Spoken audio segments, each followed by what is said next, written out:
Hello, Scorpio. Welcome to your April 2023 astrology forecast. I know I'm a little bit late with these, but we didn't have a super eventful beginning of April. Really, what we had was Mercury coming into Taurus, and we had a full moon in Libra. Tomorrow, we have Venus coming into Gemini. So that's pretty much it. I don't think these are super notable. What's happening, though, after this full moon is that the moon is starting to wane. Now, this is a particularly important moon cycle for Scorpio. It's an eclipse cycle, and the first new moon eclipse is happening in Aries, which is the first time we're seeing eclipse Aries activity. In the next eclipse cycle, we're going to start seeing Libra.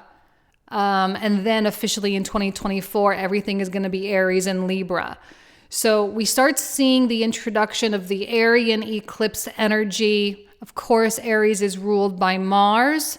Your zodiac sign is also traditionally ruled by Mars. And right now we have Mars in Cancer, which is up here in the 9th house. So this is absolutely affecting your desire for freedom and expansion. If you find yourself in a scenario or a situation that you feel completely buried under or bogged down by or completely unable to control, or if you're not feeling super great about your circumstances, this eclipse cycle is absolutely going to instill a pretty substantial amount of passion and motivation to get yourself out. I think that notion of getting out of something is really, really strong.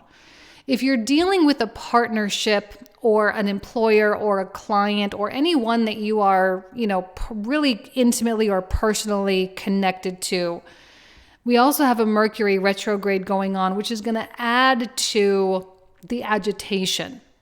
So let me give you some dates. So this moon, the new moon eclipse is happening on the 19th of April, the 20th if you're in Europe or Australia. And then a day and a half later on the 21st, we have Mercury stationing retrograde.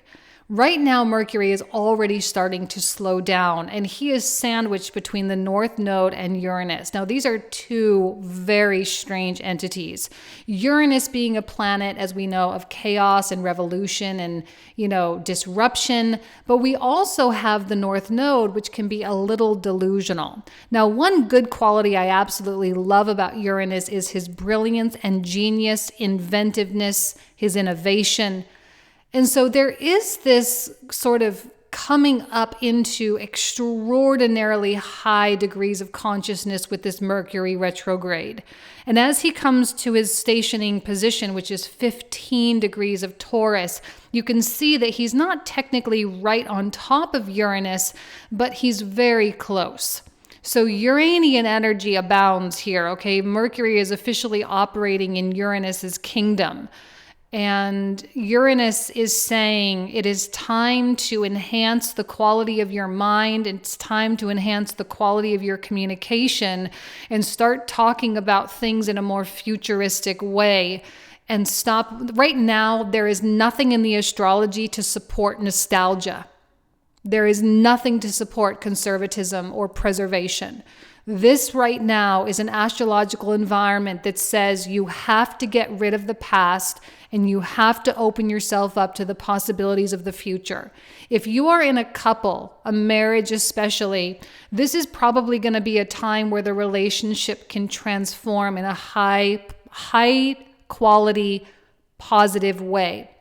Especially with Venus coming in through Gemini, which is your 8th house, which kind of gives a transformative quality with Venus. So the way you relate to other people, and also on the flip side of that, the financial component, if you're struggling with resources, this is a time to really think about what needs to be done or what adjustments need to be made in order for you to really achieve that life or to manifest that life that you are hoping to manifest. But if you're dealing with a relationship and there's a problem in that relationship, I don't see Scorpio holding back in any way, shape, or form, because this is all being done for the sake of expansion and freedom with a 9th house Mars. It's all for the sake of getting yourself to a better place. It's all for the sake of creating more. It's all for the sake of contributing to make the world a better place. And I think Scorpio is, inherently understands that doing it personally or just with two people can have a massive impact. So Scorpio is determined to resolve problems right now, determined to work things out, to find a path, to find a way to get out of a situation. Now, sometimes I don't know, it's very rare when I say this is a time to think about how to do something. If you've been with me for any period of time, I don't say that. Okay, I always am more like law of attraction-y, manifestation-y, and I say, don't worry about how. But this is a time where you actually can see how something can be done. You see the path, you see the way, you see the steps that need to be taken so you can get out. And a Mercury retrograde like this, it can create a lot of disruption. This is not going to be an easy Mercury retrograde. It just simply is not. But it's good because we need that. We need our life to get a little agitated so that it does inspire that change. Because if it never gets agitated, then we get comfortable and we get content, and not necessarily in a good way. And then we get complacent. Okay? This is about rectifying any complacency and introducing new things, especially if you are someone who feels like you have plateaued to some degree. This month, you start realizing I've plateaued. It's time for me to climb to the next level. And Mars here in the 9th is like, heck yes, let's climb to that next level, And for some reason, I feel that Scorpio is the one that's offering a lot of this high-level perspective right now, okay? Especially because, additionally, I didn't mention this yet. Additionally, we have Pluto. His retrograde begins on May 1st. So during the time of this eclipse and the Mercury retrograde, which is the last week and a half of April, Pluto is also basically not moving. Okay, he is so slow in the sky right now. And then he's going to start retrograding, and then he'll re-enter Capricorn later on. We'll talk more about that next month. But clearly you can see he didn't even reach the first degree of Aquarius yet. So he's basically sitting right on this 4th house cusp.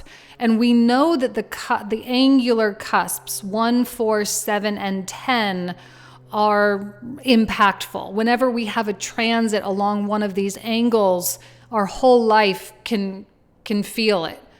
In the 4th house especially, I actually think the 4th house is the most impactful.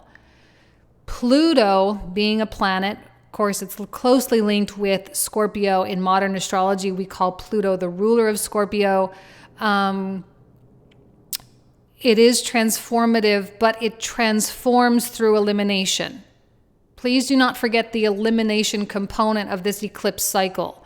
Mars ruled Aries, and then we have Mars ruled Scorpio, and we know that Scorpio is the ruler of elimination. So your conquest, your goals are going to, I don't want to say they're only going to be achieved through elimination, but they are going to be more easily achieved through elimination. Eliminating aspects of your life that no longer serve. And Pluto is here to see to that. And, you may feel a little bit of a hold up, especially with the career this month, or, kind of your sense of identity, or having a hard time really concocting or developing a new self-concept in terms of who you ultimately want to be.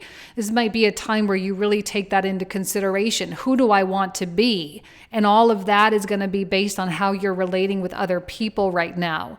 And I do think Scorpio is like, maybe I need to make some revisions to how I see myself and how I see my future and how I see this going.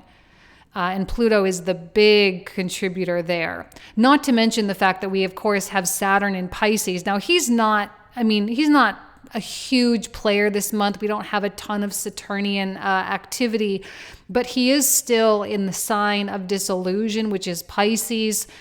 So he is still like, we are evolving and we are prioritizing our pleasure and our joy, especially here in the 5th house. It might actually make it harder for Scorpio to work really hard right now. Or maybe it's the other way, and it makes it harder for Scorpio to find pleasure because they feel like they have to earn their pleasure in order to enjoy it, right? You have to earn it so you can enjoy it.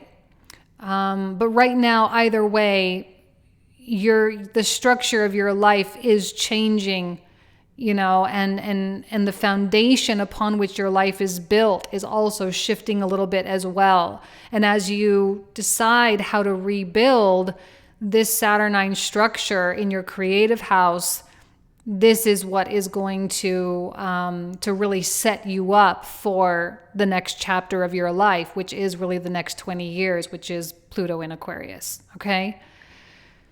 So yes, freedom and massive insights, a lot of elimination, but it is all being driven by this desire for expansion for Scorpio. Okay. Thank you so much, Scorpio. You guys know how much I love and adore you. Have an amazing month, and I'll talk to you soon. Take care.